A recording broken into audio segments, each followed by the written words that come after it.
Hello dear students, welcome back to smart knowledge. प्यारे बच्चों, आज की जो वीडियो है उसमें हम डिस्कस करने वाले हैं common annual school examination for class 6। Subject रहेगा संस्कृत। सो काफ़ी इंपॉर्टेंट और हेल्पफुल रहने वाली है बच्चों वीडियो आपके लिए, आपके एनुअल एग्ज़ाम की तैयारी के लिए। ठीक है। सो टाइम अलाउड रहेगा 2.5 घंटे और मैक्सिमम मार्क्स आपके रहेंगे 60। सेकंड नंबर का ये हमारा प्रैक्टिस पेपर है जो कि बहुत ज़्यादा इंपॉर्टेंट है और इसमें से कुछ क्वेश्चंस जो है वो आपको एनुअल एग्ज़ाम में भी देखने को मिल सकते हैं। सो वीडियो को एंड तक ज़रूर देखिएगा। सबसे पहले आपको सामान्य निर्देश दिए गए हैं और जो पेपर ऑलरेडी अपलोड किए जा चुके हैं उनका लिंक आपको डिस्क्रिप्शन बॉक्स में मिल जाएगा। प्लेलिस्ट का लिंक मिलेगा क्लास 6 का, तो वहाँ से आप देख सकते हो, या इस वीडियो के एंड में आपको प्लेलिस्ट का लिंक मिलेगा जहाँ पर क्लिक करके आप कंप्लीट प्लेलिस्ट देख सकते हो। वहाँ से आप वो प्रैक्टिस पेपर जो है, पेपर जो प्रैक्टिस के लिए दिए गए हैं डिपार्टमेंट की तरफ से, वो सभी आप प्रैक्टिस कर सकते हो। अब हम देख लेते हैं प्रश्न पत्र का स्वरूप क्या रहेगा बच्चों, कि आपका पेपर जो है वो किस तरह से आने वाला है। तो आपके पेपर में 4 खंड देखने को मिलेंगे। ठीक है, चत्वार खंडा संति, तो 4 खंड देखने को मिलेंगे। खंड क रहेगा अपठित अवबोधनम 8 अंक के लिए। खंड ख रचनात्मक कार्य रहेगा 12 अंक के लिए। खंड ग अनुप्रयुक्त व्याकरण रहेगा 18 अंक के लिए। खंड घ पठित अवबोधनम रहेगा 22 अंक के लिए। और सभी प्रश्न आपके लिए अनिवार्य हैं और सभी के उत्तर आपको संस्कृत में लिखने हैं। So now let's solve the paper. तो बच्चों, खंड क दिया गया है अपठित अवबोधनम 8 अंक के लिए, यानी ये जो गद्यांश होगा ये आपकी बुक से नहीं है, ये कहीं भी से आपका आ सकता है। ठीक है, जिसको आपको पढ़ना है और प्रश्नों के उत्तर देने हैं, लेकिन ये जो गद्यांश होगा ये आपकी बुक से नहीं होगा, इसीलिए इसको अपठित कहा जाता है। गद्यांश पठित्वा प्रश्नान संस्कृतेन उत्तरतः, तो गद्यांश को पढ़कर प्रश्नों के उत्तर संस्कृत में दें। भारत देशः विविधताया देशः अस्ति, भारत देश जो है वो विविधताओं का देश है। विविधता क्या होती है बच्चों, कि अलग अलग जो हमारा देश है उसमें अलग अलग बोली बोली जाती है, अलग अलग खान पान है, तो इसीलिए उसको क्या कहा जाता है, विविधताओं का देश कहा जाता है। अस्मिन् देशे नानाविधा भाषा वदन्ति, हमारे देश में नानाविधा यानी अलग अलग प्रकार की, अनेक प्रकार की भाषाएं बोलते हैं। जना विभिन्नेषु प्रदेशेषु निवसन्ति, लोग विभिन्न प्रदेशों में रहते हैं। सर्वे जना मिलित्वा उत्सवान आनंदेन आचरति, सभी लोग मिलकर जो है क्या करते हैं, उत्सव यानी त्योहारों का आनंद लेते हैं। अत्र दीपावली, होली, ईद, क्रिसमस इत्यादि उत्सवा प्रसिद्धा संति, यहाँ पर दीपावली, होली, ईद, क्रिसमस इत्यादि सभी जो उत्सव हैं, पर्व हैं, वो प्रसिद्ध हैं। कृषकाः यानी किसान, कृषि क्षेत्रेषु कृषि क्षेत्रों में, कार्य कुर्वन्ति कार्य करते हैं। छात्राः छात्र, विद्यालयेषु विद्यालयों में, अध्ययन यानी पढ़ते हैं, अध्ययन करते हैं। भारत देशस्य संस्कृति प्राचीना अस्ति, भारत देश की संस्कृति जो है वो कैसी है, प्राचीन है। अब देखिए, एक पद में उत्तर देने हैं। भारत देश है कस्य देश है अस्ति, भारत देश जो है वो किसका देश है, यानी किसका देश है बच्चों, वो विविधताया यानी विविधताओं का देश है। तो ये एक पद का उत्तर का मतलब क्या है यहाँ पे, कि आपको उनको एक पद में लिखना है, यानी पूरा बड़ा आंसर नहीं लिखना, आपको केवल एक शब्द में आंसर लिखना है, जैसे विविधताया। ठीक है। जनहा कुत्र निवसन्ति, भारत जो लोग हैं, जनहा कुत्र निवसन्ति, लोग हैं वो कहाँ रहते हैं, तो लोग कहाँ रहते हैं, विभिन्न प्रदेशेषु, तो लोग विभिन्न प्रदेशों में रहते हैं। थर्ड है के कृषि क्षेत्रेषु कार्य है कुर्वन्ति, ठीक है, तो कौन जो है कृषि क्षेत्र में कार्य करते हैं, तो कृषकाः यानी किसान जो है बच्चों वो कृषि क्षेत्र में कार्य करते हैं। नेक्स्ट देखिए, छात्र कुत्र अध्ययनम कुर्वन्ति, छात्र कहाँ अध्ययन करते हैं, तो विद्यालय में अध्ययन करते हैं, तो क्या आ जाएगा, यह आ जाएगा विद्यालयेषु। ठीक है, विद्यालय में अध्ययन करते हैं। नेक्स्ट देखिए, नेक्स्ट दिया गया है, पूर्ण वाक्य में आपको उत्तर देने हैं। जनहा कथम उत्सवान आचरन्ति, जना जो है मिलकर कैसे जो है उत्सव आचरन्ति यानी उत्सव मनाते हैं, तो हमने भी यहाँ से पढ़ा था। सर्वे जना मिलित्वा उत्सवान आनंदेन आचरन्ति, मिलकर सभी लोग जो है मिलकर आनंद से उत्सव मनाते हैं, यहाँ से। तो आपको इनके आंसर, आपको जो पैराग्राफ दिया होगा गद्यांश, उसी में ढूंढने हैं, उसी में आपको आंसर मिल जाएंगे।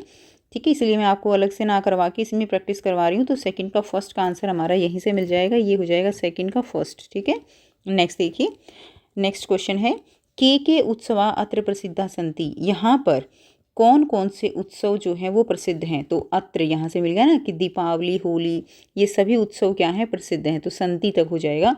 यहाँ दीपावली, होली, ईद, क्रिसमस इत्यादि उत्सव प्रसिद्ध हैं। तो सेकंड क्वेश्चन का आंसर आपका यहाँ से यहाँ तक हो जाएगा। नेक्स्ट देखिए, थर्ड क्वेश्चन दिया गया है यथा निर्देशनम उत्तरतः है। ठीक है, विविधताया देशे इति पद समूहे की विशेषण पदम प्रयुक्तम अस्ति। तो विविधता जो है देश, इस पद समूह में आपको विशेषण पद बताना है कि विशेषण पद क्या है। तो विशेषण क्या होता है, किसी की विशेषता बताने वाले शब्द को विशेषण कहा जाता है। अब देश की विशेषता बताई जा रही है, तो देश की विशेषता क्या बताई जा रही है कि देश में क्या है, विविधता है। तो विविधता क्या हो गया, विशेषण हो गया। और अगर विशेष्य पूछा जाता तो जिसके बारे में बताई जाती है बच्चों वो विशेष्य हो जाता है। तो देश क्या हो जाएगा, विशेष्य हो जाएगा और विविधता या विशेषण हो जाएगा। तो यहाँ पे हमारा आंसर क्या रहेगा, विविधता या हमारा क्या रहेगा बच्चों, आंसर हो जाएगा।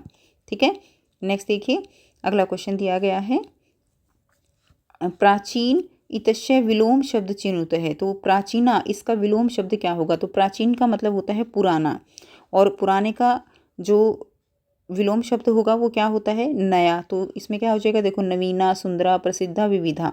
तो प्राचीन का विलोम शब्द होगा नवीना यानी नया। नेक्स्ट देखिए, भारत देशस्य इति पदे का विभक्ति अस्ति।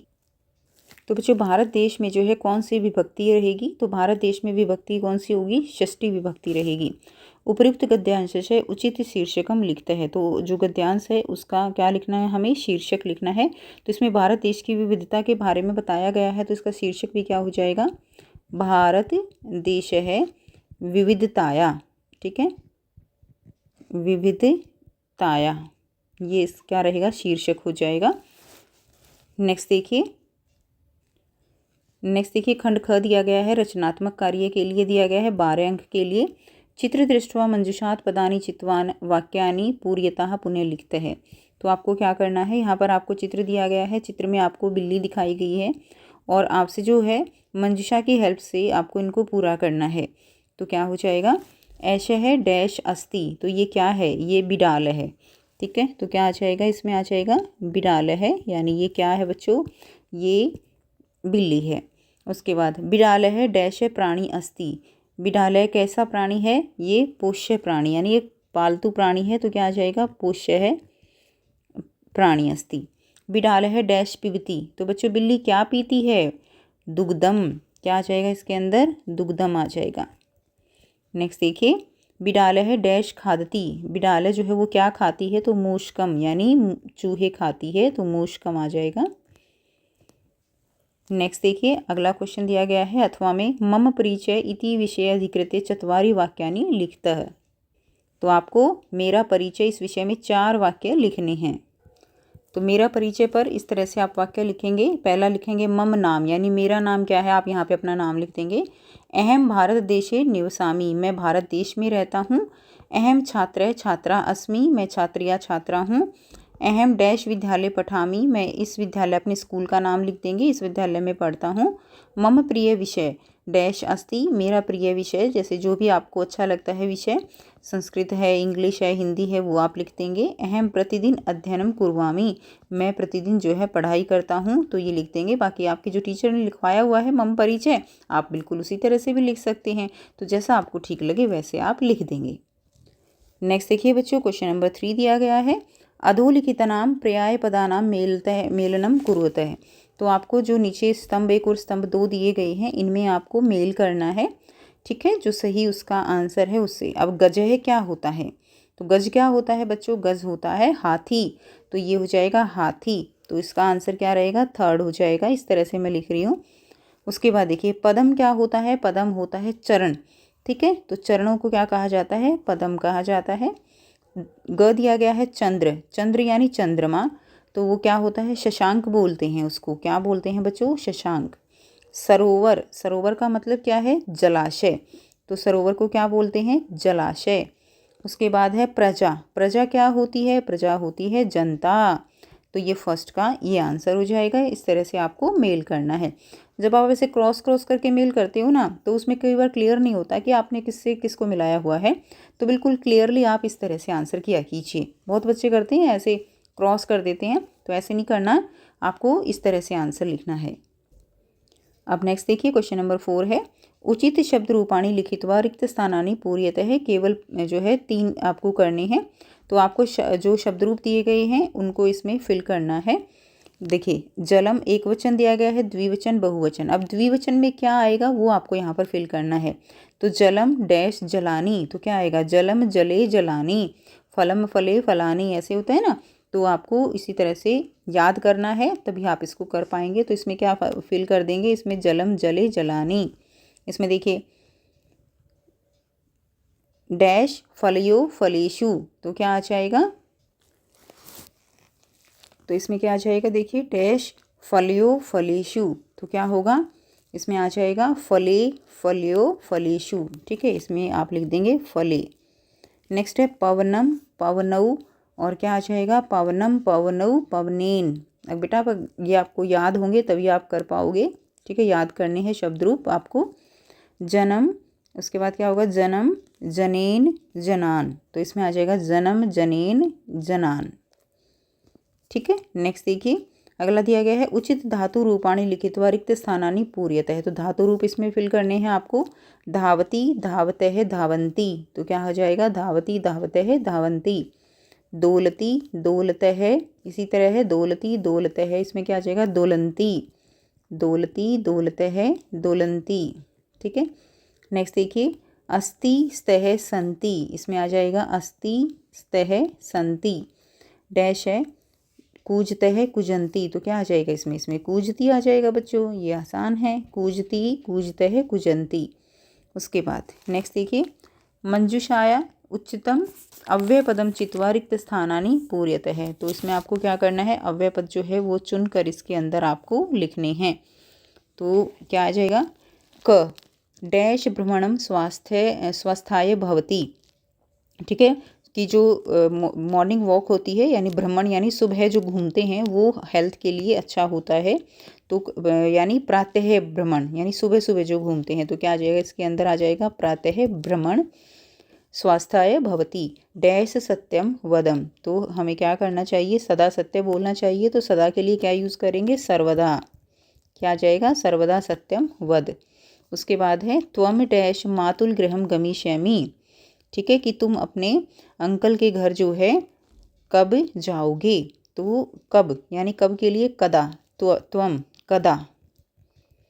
नेक्स्ट देखिए दिनेश है विद्यालयम गच्छति, कि दिनेश जो है वो विद्यालय जाता है। अहम डैश तेन सह गच्छामि, मैं भी उसके साथ जाऊंगा।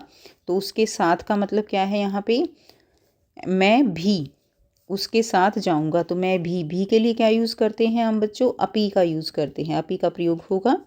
डैश विज्ञानस्य युगः अस्ति, तो कौन सा युग विज्ञान का है, आज का जो युग है वो विज्ञान का है। तो आज के लिए क्या प्रयोग करते हैं, अधुना, क्या प्रयोग करेंगे, अधुना। ठीक है, आपको इसमें कोई भी 4 करने हैं, क्लियर। नेक्स्ट देखिए डैश रविवासर है, तो क्या आ जाएगा, आज रविवार है, तो अध्य रविवासर है, क्या आ जाएगा बच्चों, अध्य रविवासर है। तो ये हो गया हमारा 6th क्वेश्चन।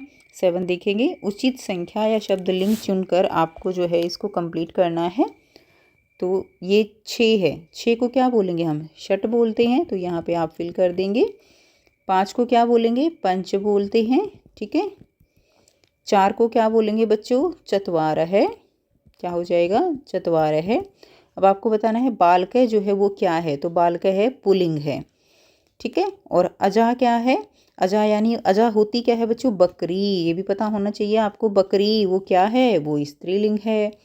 ठीक है, तो ये आंसर हो जाएगा। अगला क्वेश्चन है क्वेश्चन नंबर 8, निम्नलिखित समय शब्द लिखते हैं। तो आपको यहाँ पर क्या करना है, आपको यहाँ पर समय जो है वो लिखना है। अब यहाँ पर क्या दिया गया है, तो देखिए यहाँ पर कितना टाइम हुआ है, यहाँ पर 5:30 बजे है। तो जब इस तरह से टाइम हो कि जिसमें 5:30 बजे हों, तो 5:30, तो 30 मिनट के लिए हम क्या लिखते हैं बच्चों, इसको ध्यान से करेंगे। इसको हम लिखते हैं सार्ध। ठीक है, सार्ध, और फिर क्या लिखेंगे, पंच, 5 बजे हैं तो फिर क्या लिखेंगे, पंच, और फिर बाद में लिख देंगे वादनम, सार्ध पंच वादनम। ठीक है। उसके बाद नेक्स्ट देखिए, अब आप यहाँ पर टाइम हुआ है 9:15 और जब इस तरह से टाइम होता है यानी 15 मिनट के लिए हम क्या लिखते हैं, सपाद। तो यहाँ पे क्या लिखेंगे, सपाद, और फिर क्या लिख देंगे, 9 के लिए क्या लिखते हैं, 9 लिखते हैं, तो क्या लिख देंगे, सपाद नववादनम। ठीक है, सपाद नववादनम। अब यहाँ पर कितने बजे हैं, 12 बजे हैं। तो 12 बजे के लिए कुछ नहीं आएगा, ना सार्ध आएगा, ना सपाद आएगा, ना पादोन आएगा, सीधा क्या आएगा, द्वादश। ठीक है, क्या आ जाएगा बच्चों, द्वादश वादनम, द्वादश वादनम। ठीक है। अब देखिए यहाँ पर है 6:45। तो 6:45 के लिए जब 45 मिनट हो तो क्या आएगा, पादोन आएगा। क्या आएगा बच्चों, पादोन। और यहाँ पर क्योंकि 6:45 हो चुके हैं तो पादोन के साथ हमेशा एक अगला जो है आएगा। जैसे 6 है तो यहाँ पे 7 आएगा, तो क्या लिख लेंगे, पादोन सप्तवादनम। क्या आ जाएगा, पादोन सप्तवादनम। ठीक है, पादोन सप्तवादनम। नेक्स्ट देखिए 11:30। 30 के लिए क्या आता है, जब ऐसे पीछे 30 आ जाए तो सार्ध आ जाएगा। क्या आ जाएगा बच्चों, सार्ध। और यहाँ पर क्या आ जाएगा, सार्ध एकादश वादनम, सार्ध एकादश वादनम। अब आप यहाँ से समझ सकते हो कि जब क्या हो, पीछे जो भी बजा है उसके 30 मिनट हो तो सार्ध आएगा, 45 हो तो पादोन आएगा, 12 बजे हो जैसे इस तरह से तो सीधा आ जाएगा द्वादश वादनम, पीछे 15 मिनट हुई हो तो सपाद आएगा। ठीक है, तो इस तरह से आपको इसका आंसर कर देना है। नेक्स्ट देखिए, खंड घ दिया गया है, पठित अवबोधनम। ये आपकी बुक से लिया गया है बच्चों। 22 अंक के लिए खंड घ जो है रहेगा। तो क्वेश्चन नंबर 9 है, अधोलिखित पाठ्यांश पठित्वा प्रश्नानाम उत्तरतः है। तो इसको पढ़कर प्रश्नों के उत्तर देने हैं। ऐशः समुद्र तट है, ऐशः यानी ये क्या है, समुद्र तट है। अत्र जना पर्यटनाय आगच्छन्ति, यहाँ लोग जो है वो किसके लिए आते हैं बच्चों, घूमने फिरने आते हैं, पर्यटन के लिए आते हैं। केचन तृणय फ्रीडन्ति, इसका मतलब है कि कुछ लहरों के साथ, तृणय यानी लहरें और फ्रीडन्ति यानी खेलते हैं। केचन च नौका भी जल विहार कुर्वन्ति, और कुछ नाव से क्या करते हैं, नौका भी यानी नाव से जल विहार करते हैं। ठीक है, जल विहार यानी पानी में घूमना। तेषु केचन कंदुकेन क्रीडन्ति, और उनमें से कुछ किससे खेलते हैं, कंदुकेन यानी गेंद, क्रीडन्ति यानी खेलते हैं। बालिका बालका च बालुका भी बालुका गृह रचयन्ति, और लड़के और लड़कियां जो है वो क्या करते हैं, रेत से क्या बनाते हैं, बालू यानी रेत, रेत के बालू का गृह यानी बालू के जो रेत के घर हैं वो बनाते हैं समुद्र तट पे। मध्य मध्य तरह बालुका गृहम प्रवयन्ति।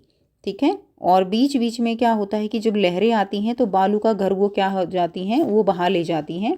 ऐसा क्रीड़ा प्रचलन्ति एवं, यह खेल चलता रहता है। समुद्र तटाह न केवल पर्यटन स्थानानि, समुद्र तट जो है केवल पर्यटन स्थल नहीं है। अत्र मत्स्य जीवन, यहाँ मछुआरे भी, मत्स्य जीवन यानी मछुआरे भी, सब जीविकाम चालयन्ति, उनकी जो जीविका है वो उनसे चलती है, यानी मछली पकड़ते हैं फिर उसको बाजार में बेचते हैं, उन पैसों से अपना घर चलाते हैं। अब देखिए एक पद में उत्तर दिए गए हैं। सबसे पहले है ऐशे कहे, तो ये क्या है, तो हमने स्टार्टिंग में पढ़ा है कि ये क्या है बच्चों, ये समुद्र तट है, तो यहाँ पर लिख देंगे आप समुद्र तट है। जना अत्र किमर्थम आगच्छन्ति, जन जो लोग हैं यहाँ पर किस लिए आते हैं, तो पर्यटनाय, पर्यटन के लिए आते हैं, घूमने फिरने के लिए आते हैं। नेक्स्ट देखिए पूर्ण वाक्य में उत्तर देना है। बालकाः बालिकाः च अत्र की रचयन्ति, बालक बालिका यहाँ पर क्या रचते हैं, तो यहाँ पर बालिकाः बालिका च बालुका भी बालुका गृह रचयन्ति, बालक जो मिट्टी के जो होते हैं घर वो रचते हैं। तो ये आपका सेकंड का बच्चों का आंसर हो जाएगा, यहीं पे हम करेंगे। अत्र मत्स्य जीवनम की कुर्वन्ति, कि जो मछुआरे हैं वो यहाँ पर क्या करते हैं, तो मछुआरे क्या करते हैं, वो यहाँ पर अपनी जीविका जो है वो चलाते हैं। तो यहाँ पर यहाँ से आ जाएगा अत्र मत्स्य जीवनम अपि सब जीविका चलन्ति, तो ये जो है सेकंड का ख आंसर हो जाएगा। ठीक है, ये क्या हो जाएगा, सेकंड का ख का आंसर हो जाएगा। नेक्स्ट देखिए, यथा निर्देशनम उत्तरतः है। अत्र जना पर्यटनाय आगच्छन्ति इति वाक्ये कृत्रिपदम किमे, तो इसमें अत्र जना पर्यटनाय आगच्छन्ति, इसमें कृत्रिपद जो है वो आपको यहाँ पर बताना है कि इसमें कर्ता पद क्या है।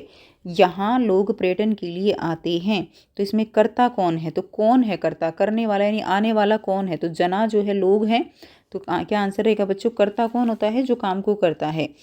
क्लियर, तो पर्यटन के लिए कौन आता है, जना आते हैं, इसीलिए कर्ता पद जो है जना हो जाएगा। नेक्स्ट देखिए, केचन नौका भी जल विहारम कुर्वन्ति इति वाक्ये कर्म पदम किम है। तो इसमें यहाँ पर आपको बताना है कि इसमें कर्म पद क्या है। तो कुछ लोग जो है नौका से जल विहार करते हैं। तो देखिए कुछ तो हो गया इसमें कर्म, यानी कुछ लोग जो है और क्या करते हैं, तो जल विहार करते हैं। तो नौका से क्या करते हैं, यानी जल विहार, तो जल विहारम इसका उत्तर हो जाएगा। नेक्स्ट देखिए, क्वेश्चन नंबर 10 दिया गया है बच्चों, अधोलिखित पाठ्यांश पठित्वा यथा निर्देशनम प्रश्नानम उत्तरतः है। तो आपको जो पाठ्यांश दिया गया है उसको पढ़ना है और क्या करना है, उनके प्रश्नों के उत्तर जो है आपको करने हैं। तो आपकी बुक से लिया गया है, आपने इसको बिल्कुल पढ़ा भी हुआ है। परोपकाराय फलंती वृक्षः, यानी परोपकार के लिए फल जो है वृक्ष क्या देते हैं, फल देते हैं। परोपकाराय वहंती नद्यः, परोपकार के लिए नदियाँ बहती हैं। परोपकाराय दुहंती गावः, परोपकार के लिए गाय जो है दूध देती हैं। परोपकाराय इदम शरीर है, और यह शरीर भी किसके लिए है, परोपकार करने के लिए है। और परोपकार का मतलब क्या है, दूसरों की सहायता करना। अब यहाँ पे क्वेश्चनों के आंसर जो हमें दिए गए हैं वो हम यहाँ पर करेंगे। तो पहला क्वेश्चन जो है, एक पद में उत्तर देना है आपको। एक पद में उत्तर यानी एक शब्द में आपको उत्तर देना है। परोपकाराय का वहंती, परोपकार के लिए क्या बहती हैं, ठीक है। तो क्या बहती हैं बच्चों, नद्य, यानी नदियाँ बहती हैं। क्या बहती हैं, नद्य। वृक्षा किमर्थम फलंती, वृक्ष जो है वो किस लिए फल देते हैं, तो किस लिए देते हैं, परोपकाराय, तो परोपकार के लिए बच्चों क्या देते हैं, फल देते हैं। नेक्स्ट देखिए, पूर्ण वाक्य में उत्तर करना है। इदम शरीरम किमर्थम अस्ति, पूर्ण वाक्य मतलब पूरा वाक्य लिखकर आपको यहाँ पर बताना है। तो इदम शरीरम किमर्थम अस्ति, यह शरीर किस लिए है, तो यह शरीर किस लिए है बच्चों, परोपकार के लिए है। तो क्या आ जाएगा, इदम शरीरम, ऐसे कैसे लिख देंगे, इदम शरीरम, किमर्थम का मतलब क्या है, किस लिए है, तो परोपकार के लिए है। तो क्या आ जाएगा, परोपकाराय अस्ति, यह शरीर परोपकार के लिए है।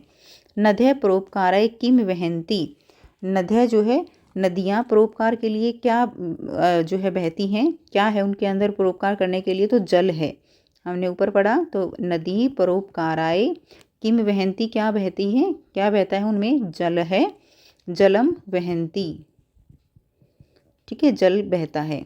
नेक्स्ट देखिए, यथा निर्देशनम उत्तरतः है, तो जैसे निर्देश दिए गए हैं उसी के अनुसार हमें प्रश्न करने हैं।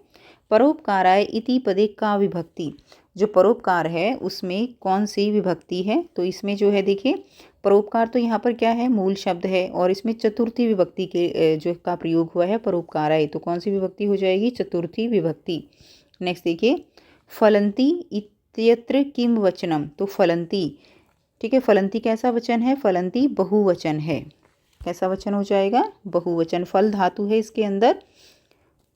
नेक्स्ट देखिए बच्चों, क्वेश्चन नंबर 11 है, अधोलिखितम संवादम पठित्वा प्रश्नानाम उत्तराणि लिखते हैं। तो इस संवाद को पढ़ना है और प्रश्नों के उत्तर हमें लिखने हैं।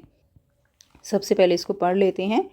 अम्बा कहती है, राकेश कुत्र अशी, राकेश कहाँ हो, अत्र आगच्छ, यहाँ आओ, ठीक है। उसके बाद देखिए नेक्स्ट है, राकेश आमे अम्बे, हाँ माँ, कथे की कार्य करवानी, कहो माँ क्या काम करूँ, कथे कहो की कार्य करवानी, क्या काम करवाना है, क्या काम करूँ।